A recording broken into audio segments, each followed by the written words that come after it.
বাংলা নববর্ষ দেশের সংস্কৃতির এক মহিমান্বিত উৎসব।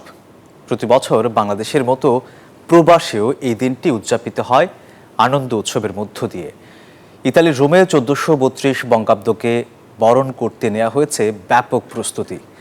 বাংলা সংস্কৃতি বিকাশের রঙিন ও বর্ণিল এই বৈশাখ উদযাপন এখন বিদেশিদের কাছেও পরিচিত হয়ে উঠছে। ইতালির রোম থেকে রিয়াজ হোসেনের পাঠানো তথ্যচিত্রে ডেস্ক রিপোর্ট।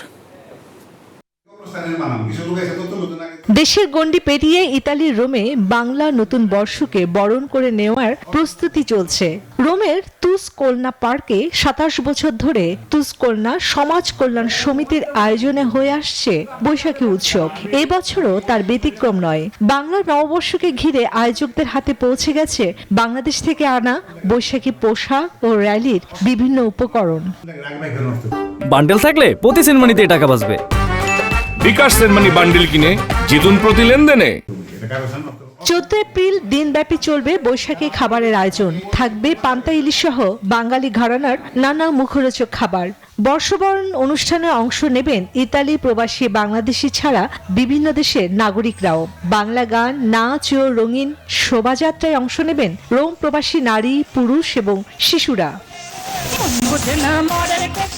এই আয়োজন শুধু আনন্দের উপলক্ষ নয়, বরং প্রবাসী বাংলা সংস্কৃতি ও কৃষ্টির বর্ণিল বিকাশের প্রতীক। বৈশাখের এই আয়োজন এখন বিদেশিদের কাছেও আগ্রহের জায়গা তৈরি করেছে।